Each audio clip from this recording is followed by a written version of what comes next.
کیا آپ تصور کر سکتے ہیں کہ وہ ہاتھ جو بچوں کو لوری سنا کر سلاتے ہیں وہی ہاتھ ان کی گردنوں پر چھری چلا رہے ہیں؟ کوئی عورت اپنے آشنا کے لیے اپنی کھو کو قبرستان کیسے بنا سکتی ہے؟ آج کی ویڈیو ایک ایسی ماں کی ہے جس نے حرام محبت کی آگ میں اپنے 3 معصوم پھولوں کو ذبح کر دیا۔ ایک عام انسان کا سن کر ہاتھ اور دل کانپ رہا ہے، خون کے آنسو رو رہا ہے دل، اور وہ تو پھر ماں تھی جس نے چھری چلا دی۔ یہ کہانی ہے لاہور کی ردا نامی عورت کی، جس کے دل پر جہانگیر نامی شخص کی محبت کا ایسا بھوت سوار تھا کہ اسے اپنے نکاح کی تقدس اور بچوں کی معصومیت نظر آنا بند ہو گئی۔ وہ اپنے شوہر سے پیچھا تو چھڑانا چاہتی تھی، لیکن اسے لگا کہ یہ 3 بچے اس کی نئی زندگی کے راستے کی سب سے بڑی رکاوٹ ہے۔ اس سیاہ بخت عورت نے ایک ایسا منصوبہ بنایا جسے سن کر شیطان بھی پناہ مانگی۔ استغفر اللہ۔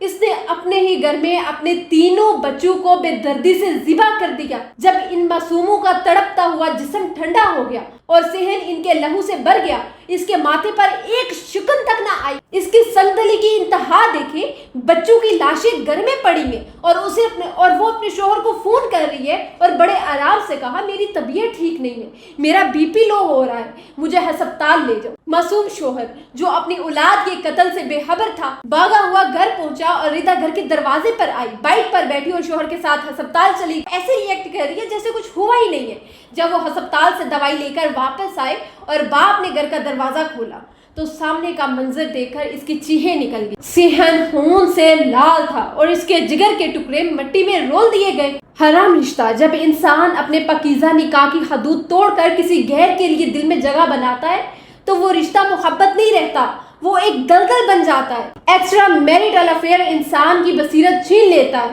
اسے اپنا محنت کا شوہر ہی دشمن لگنے لگتا ہے، اور وہ معصوم بچے جو کل تک اس کے جینے کی وجہ تھے وہ اسے بوجھ محسوس ہونے لگے۔ شیطان اسے یہ پٹی پڑھاتا کہ تمہاری خوشی ان بچوں کے بغیر ہے۔ ردا نے یہ بھی نہیں سوچا کہ بچے ختم ہو جائیں گے تو وہ اپنے آشنا کے ساتھ آزادانہ زندگی گزار سکے گی۔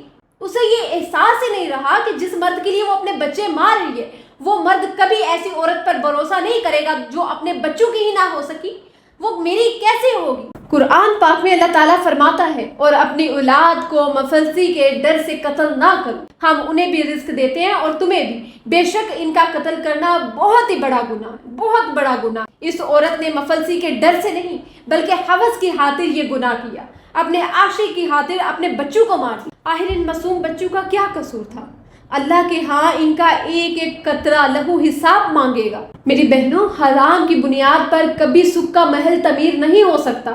آج وہ عورت سلاخوں کے پیچھے ہے اور تا قیامت لعنت اس کا مقدر رہے گی۔ خدا را اپنے گھروں میں اللہ کا ذکر عام کرے۔ یہ سوشل میڈیا کی بے راہ روی اور غیر مردوں سے دوستیاں آپ کو جہنم کی اس گڑھے میں گرا دے گی جہاں سے آپ کی واپسی ممکن ہی نہیں ہے۔